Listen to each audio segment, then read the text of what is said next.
अस्सलाम वालेकुम, welcome to our channel. तो उम्मीद करता हूँ कि आप सब खैरियत से होगी। तो आज की वीडियो बड़ी इंटरेस्टिंग होने वाली है। आज की वीडियो में हम बात करेंगे एक ऐसे वीज़े की जो यूके में सबसे शॉर्ट टर्म वीज़ा आप इसको कह सकते हैं कि सबसे कम वक्त में आप यूके में कैसे सेटलमेंट की तरफ जा सकते हैं, आप कैसे अपने पेपर्स बनवा सकते हैं। तो आज इस वीज़े की हम बात करेंगे। तो वीडियो की तरफ जाने से पहले मैं अपने तमाम व्यूअर्स से गुजारिश है कि हमारे चैनल को सब्सक्राइब करें और ज़्यादा से ज़्यादा शेयर करें ताकि लोगों की ज़्यादा से ज़्यादा रहनुमाई हो सके।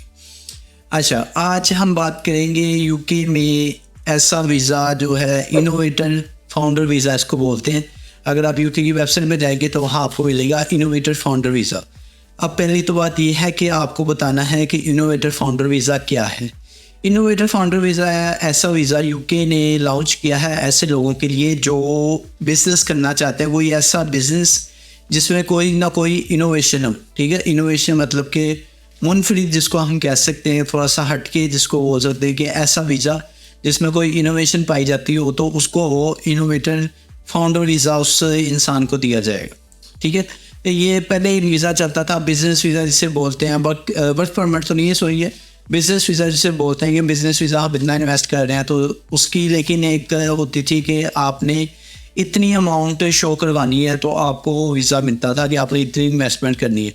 लेकिन ये अब बहुत से ममालिक में ये वीज़ा ओपन किया गया है इनोवेटर के नाम से कि इसमें आप कोई भी इनोवेशन या कोई भी ऐसी चीज़ उनको जो शो करवाएगी जो उन्हें लगेगी कि ये हमारे मुल्क के लिए बेहतर है तो उसमें आपको वीज़ा ये ग्रांट कर देगी, वीज़ा ग्रांट कर देगी। और वीज़े के साथ आपको ये चीज़ होगी कि आप उसमें देखेंगे कि ये वीज़ा आपको सबसे शॉर्ट टर्म टाइम के अंदर आपको पक्का जिसे कहते हैं हम कि आपको पेपर मिल जाएंगे, पासपोर्ट की तरफ आप जा सकते हैं। इसमें आपको ILR इनडेफिनेट लीव लेने की भी ज़रूरत नहीं पड़ेगी। ठीक है, तो ये वो वाला वीज़ा है। ठीक है, अब इस वीज़े में हम देखते हैं कि क्या क्या चीज़ें आती हैं। जब भी आप यूके की गवर्नमेंट की वेबसाइट पर जाएंगे तो आपको इसकी सिंपल सी रिक्वायरमेंट्स बताएंगे कि आपने अपना बिज़नेस प्लान पेश करना और बिज़नेस प्लान को हम वेरीफाई करेंगे कि आया कि वाकई ही इसमें कोई इनोवेशन पाई जाती है कि नहीं पाई जाती। तो उसके बाद आपको एक कंपनीज जो बैठी हैं वो इंडोर्समेंट लेटर देंगी कि हाँ ठीक है हमें ये प्लान पास है, ये बिज़नेस वर्क कर सकता है। तो उसके बाद आपको ये 3 साल का वीज़ा दिया जाएगा। अच्छा, ये वाहद वीज़ा है कि 3 साल के बाद इस वीज़े के बाद आप सेटलमेंट के लिए अप्लाई कर सकते हैं, इस वीज़े की तोसी भी कर सकते हैं। ठीक है, मतलब कि एक्सटेंशन भी इसी वीज़े में आपको मिलेगी और किसी वीज़े में आपको एक्सटेंशन नहीं मिलेगी। जब आपका वीज़ा ख़त्म है तो आपको स्विच करना पड़ेगा किसी और वीज़े की तरफ। लेकिन ये ऐसा वीज़ा है जिसमें आपको एक्सटेंशन भी मिल जाएगी। ठीक है, अब इस वीज़े के बेनिफिट क्या है, कैसे हम इससे फ़ायदा उठा सकते हैं। बेसिकली ये है एक बिज़नेस वीज़ा है। ठीक है, आपने एक अपना बिज़नेस प्लान तैयार करना है। ठीक है, मुख्तलिफ एजेंसीज़ बैठी हैं, मुख्तलिफ कंसल्टेंट सोलिसिटर्स बैठे हैं जो आपको एक बिज़नेस प्लान तैयार करके देते हैं। उसके मुख्तलिफ वो चार्जेस लेते हैं, वो आपको बिज़नेस प्लान तैयार करके देंगे। और इसमें कोई भी एज की रिस्ट्रिक्शन नहीं है, कोई भी ज़्यादा हार्ड एंड फास्ट मतलब कि या कोई रिस्ट्रिक्शंस नहीं इसमें पाई जाती। ठीक है, आपने उस बिज़नेस के ऊपर यहाँ आना है और यहाँ आकर आपने काम करना है। ठीक है, इसको लीगल तरीके से आपने यूज़ करना है, इसका कोई भी इलीगल यूज़ आपने नहीं करना। अच्छा, इसमें जो एक चीज़ ये है कि हर साल के बाद जब आपको एक इंडोर्समेंट लेटर मिल जाएगा तो हर साल के बाद वो कंपनी आपका वेरीफाई करेगी आया कि आप इस बिज़नेस प्लान के ऊपर आए थे, तो आया कि आप उसके ऊपर वर्क भी कर रहे हैं या कोई और काम शुरू कर दिए, तो उसके ऊपर आपने वर्क करना है। और अगर आप जो आपको बिज़नेस प्लान अगर आपने किसी से बनवाया है या आपके पास खुद का था तो उसके ऊपर वर्क करेंगे तो ऐसा इस मुल्क में बहुत ज़्यादा अपॉर्चुनिटीज़ हैं कि आप उसमें सक्सेसफुल हो सकते हैं और अपना बिज़नेस कामयाब बना सकते हैं। अब इसमें यह है कि इसमें आप 2 फैमिलीज़ या 3 फैमिलीज़ भी लेके आ सकते हैं। किस तरह वो आपको बता दूँ, क्योंकि बिज़नेस ये होता है हमेशा लाजमी नहीं है कि एक ही बंदा कर रहा है या एक ही फैमिली कर रही है। इसको 2 फैमिलीज़ भी रन कर सकती, 3 भी कर सकती। लेकिन मैं आपको मशवरा दूंगा कि आप सिर्फ 2 फैमिलीज़ के साथ इसको बिज़नेस को देखेंगे, 2 फैमिलीज़ इसको रन करें। ठीक है, 2 फैमिलीज़ इसको देखेंगे तो दोनों फैमिलीज़ इस वीज़ा पे आ सकते हैं। आप अगर कोई उसके साथ डिपेंडेंट में इनके साथ अलाउ है।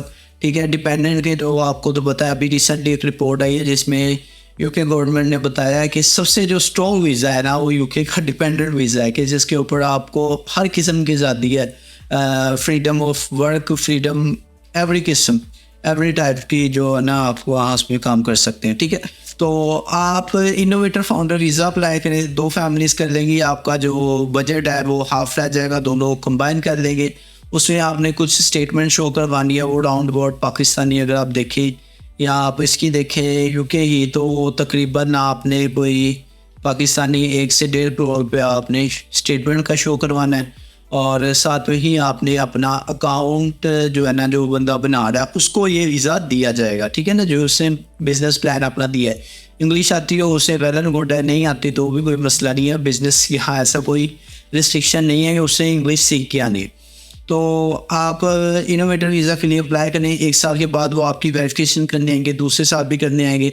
अच्छा, अब इसमें सवाल ये उठता है कि समटाइम इंसान कहता है कि यार कि बिज़नेस है उसको सेटलमेंट करने में टाइम लगना है, हमने बाहर से आना है, किसी और मुल्क से आना है, तो हम कैसे 1 साल के अंदर उसको कर सकेंगे, वो हमें वेरिफिकेशन में पास कर दे। तो ऐसी कोई हार्ड एंड फास्ट रूल नहीं है कि अगर आप 1 साल में कोई बिज़नेस नहीं आपसे वो जो आप प्लान लेके आए थे वो नहीं सेटअप लग सका, उन्हें भी इस बात का लगा है कि 1 साल एक बहुत छोटा टाइम पीरियड होता है, ठीक है।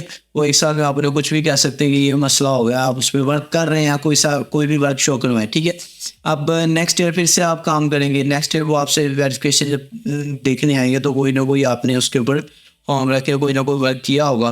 तो 3 साल के बाद अगर आप उसके अच्छा चल रहे हैं तो यूके गवर्नमेंट समझती है कि इस बंदे को यहाँ परमानेंट रहना चाहिए, तो वो आपको पासपोर्ट भी देंगे, ठीक है। अगर वो समझते हैं कि अभी इसमें मज़ीद काम की ज़रूरत है, अभी ये उस लेवल पर नहीं है काम पहुँचा, तो वो आपको इस वीज़ा के अंदर एक्सटेंशन देगी। ये नहीं होगा कि वो कहेगी आप घर चले जाएँ, आपसे पूछिए, वो नहीं, वो आपको इस वीज़ा के अंदर एक्सटेंशन देंगे, ठीक है। तो मेरे हिसाब से एक बेहतरीन वीज़ा है। जो भी लोग 2 या 2 फैमिलीज़ जो इकट्ठा आ रही हैं, कोई कज़न वगैरह आ रहे हैं, 2 फैमिलीज़ जो आ रही हैं, उनके लिए बेहतर ऑप्शन है कि आप स्टडी वीज़ा के लिए अप्लाई करें, वहाँ इतनी ज़रूरत उठाएँ, यूनिवर्सिटी को फ़ीस वगैरह दें। और अगर तो आपका मकसद यहाँ यूके आने का काम करना ही है, आपको कोई बिज़नेस का स्टार्टअप लेना है, तो बेहतर यही है कि आप इनोवेटर फाउंडर जो वीज़ा है ना उसके अंदर अप्लाई करें और अपना आपको एक अच्छा बिज़नेस प्लान है। मुख्तलिफ यहाँ एसोसिएशन बैठी हैं, जैसे चैम्बर्स हैं, लॉ चैम्बर्स हैं, वो यहाँ बैठे हैं, आपको एक अच्छा प्लान लॉन्च करके देंगे। आप उस प्लान के ऊपर वर्क करें और 100% चांस है कि आप इसको पास कर लेंगे और आपको एंडोर्समेंट लेटर मिल जाएगा, आप यूके के अंदर आ जाएंगे, साथ में अपनी फैमिली को लेके, इंडिपेंडेंस को लेके और यूके में पक्के होने की तैयारी करें। उम्मीद है कि आपको वीडियो पसंद आई होगी। वैसे ही मैं इसके ऊपर बहुत ज़्यादा एक अच्छी नॉलेज मैंने इकट्ठे करने की कोशिश की है। फिर भी अगर किसी को लगे कि इसमें कोई गलती है, चीज़ रह गई है, तो एक इंसान है, वो गलती का पुतला है, तो आप मुझे नीचे गाइड कर सकते हैं कि आपको ये चीज़ आपने गलत बोली या आपको ये चीज़ ऐडअप करने की ज़रूरत है, तो मैं नेक्स्ट उसका ख्याल रखूँगा। हमें सीखना चाहिए एक दूसरे से।